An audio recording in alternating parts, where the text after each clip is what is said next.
Bonjour, je suis Monsieur Mouloum, enseignant d'automatisme. Cette leçon est destinée aux élèves de la première IH, c'est-à-dire Industrie d'habillement, de l'enseignement technique.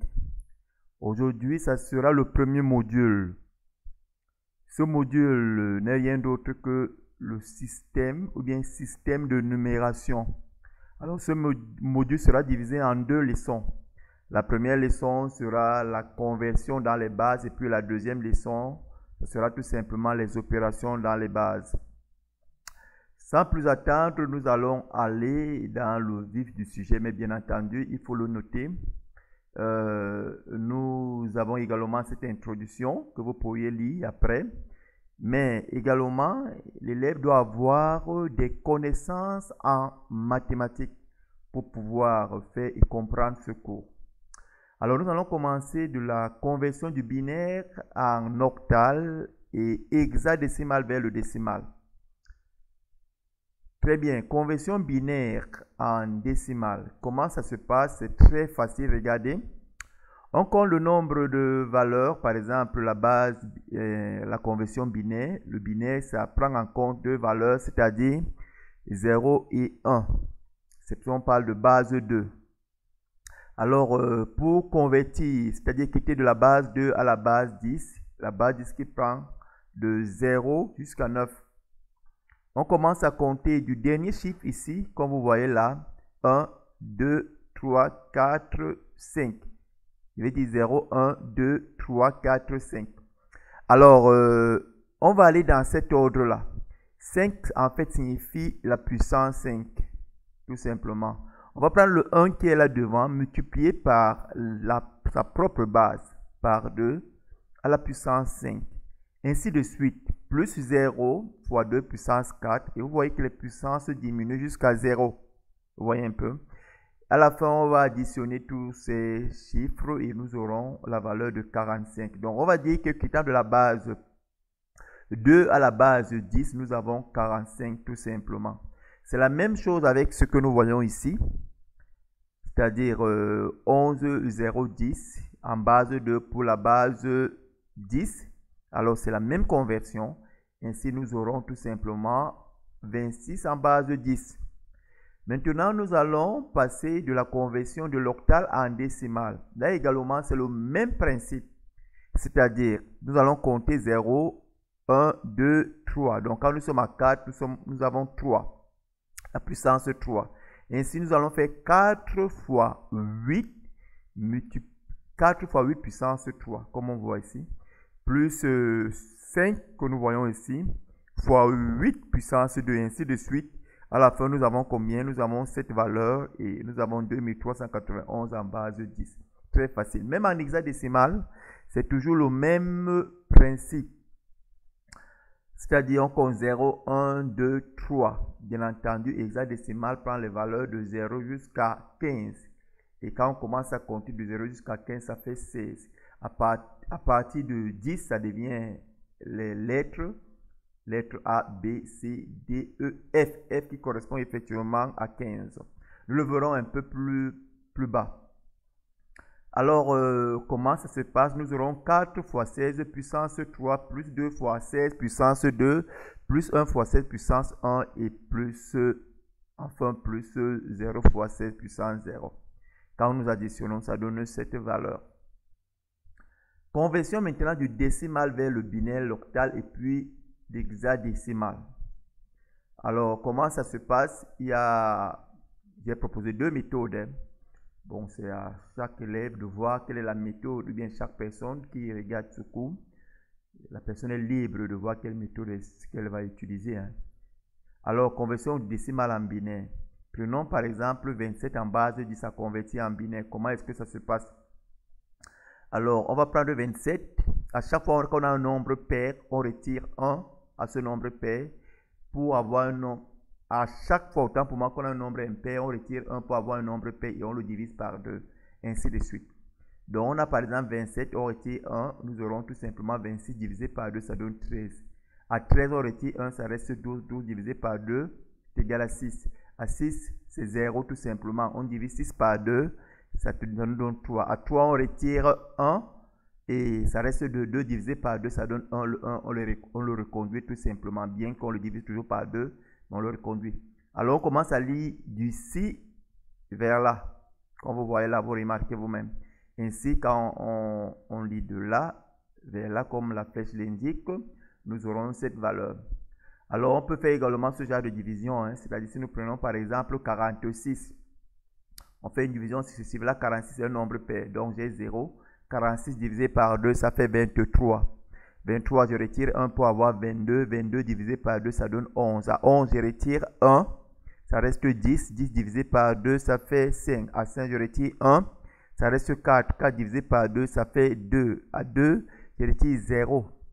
Et 2 divisé par 2, ça donne 1. Et je reconduis le 1 là. Je lis du bas vers le haut. Et ça nous donne cette valeur. Donc, c'est très facile. Maintenant, faisons la conversion maintenant du décimal en octal. Là également, c'est très facile. Toujours une division successive. Mais seulement, on commence à retrancher à la valeur. C'est-à-dire à 95, autant de chiffres jusqu'à ce que on ait le chiffre qui reste soit divisible par 8, tel enseigne qu'il n'y ait pas de virgule. C'est ça le principe. Donc ici, on retire 7. On commence à retirer 1, 2, 3. Ici, on a retiré 7. Et il va rester combien? 88. C'est ça, n'est-ce pas? Et 88 divisé par 8, ça donne 11. À 11, on retire encore 3. 8 divisé par 8, ça fait 1. On reconduit le 1 là. Ça va donner 137. Donc, nous aurons 95 en base de 17 égale à 137. Même principe ici, hein. C'est le même principe. C'est très facile cette conversion. Alors, maintenant, la conversion du décimal en hexadécimal. Même principe également comme en octal. C'est-à-dire, on enlève en commençant par 1, 2, 3, 4. Et ici, la valeur qu'on a enlevée, c'est 12. Ainsi, ce qui reste, on divise par 16, ça nous donne 36. Ça 36, on enlève 4, il reste 32. 32 divisé par 16, ça donne 2. Et le 2, là, on le reconduit tout simplement. Un peu plus en bas, nous verrons effectivement que 12 correspond à la valeur C. Donc, on peut mettre 2, 4 et puis C. C'est ce que nous voyons ici en base 16. Maintenant, voyons la conversion du binaire en octal. Là également, c'est facile. On a vu que octal, ça prend de 0 jusqu'à 7, n'est-ce pas? Alors, c'est ce que nous voyons ici, de 0 jusqu'à 7. Alors, comment est-ce qu'on remplit la table de vérité? Alors, c'est 3 colonnes. Et nous aurons 4 0 puis 4 1, 2 0, 2 1, 2 0, 2 1, 0 1, 0 1, 0 1. Alors, on va pas aller dans tous les détails. Hein. Donc, je ne parle pas dans les détails, mais le moment venu, si vous avez des soucis, vous pouvez les laisser en commentaire. D'autre part, n'oubliez pas de liker et de vous abonner également. Alors, comme vous êtes en train de le remarquer, comment est-ce que ça se passe? On va le lire tout simplement ici. On commence à compter les chiffres qui tendent de derrière vers le devant, en allant dans ce sens. C'est-à-dire, on quitte ici pour aller comme ça. On a 1, 1, 0, donc ça fait 0, 11. On cherche 0, 11. C'est quelle valeur ici? 0, 11, c'est 3. C'est le 3 qu'on voit ici.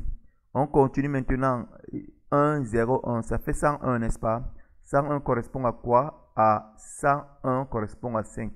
On met 5. Et enfin 101, 5 toujours, ça fait 5. Donc on va dire que ceci en base 2 est égal à 553 en base 8. Très facile. Et en dernier lieu, nous avons la conversion du binaire en hexadécimal. Très facile également. Alors, comment ça se passe? Nous aurons tout simplement ceci. Nous avons là 4 colonnes.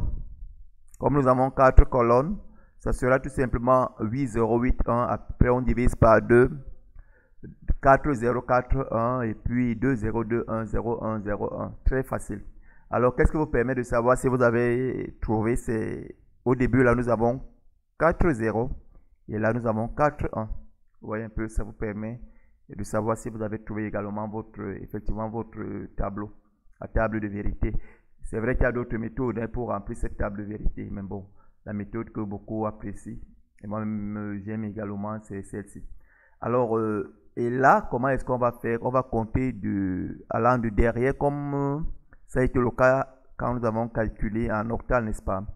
1, 2, 3, 4. Donc nous avons 4, 1, n'est-ce pas? Ça correspond à ceci. Donc c'est F, c'est le F là que nous voyons ici. Et vous avez remarqué également en passant qu'à partir de 10, c'est A, B, C, D, E, F. Donc il faut respecter ça. Également, lorsque nous continuons, nous avons 1, 0, 1, 0, donc 0, 1, 0, 1. 0, 1, 0, 1, ça correspond à qui, à quelle, je vais dire, à quelle valeur? 0, 1, 0, 1, c'est 5, c'est ça ici. Et enfin, nous avons 10, 11, 10, 11 correspond à quelle valeur? 10, 11 correspond à la valeur B, c'est ça. Donc, vous voyez que cette conversion est très facile, très facile, les amis. Donc, nous sommes à la fin de cette leçon qui est très intéressante, sans doute vous allez vous rendre compte. Alors, voici quelques exercices à faire à la maison. Hein. Vous pourriez copier ces exercices et faire à la maison. À la fin, nous allons corriger quelques-uns à la prochaine leçon. Très bien, la prochaine leçon, ça sera quoi? Comme je l'ai dit un peu plus haut, les opérations dans les bases. Je vous invite à venir massivement et à activer la cloche de notification. De vous abonner également pour la prochaine leçon.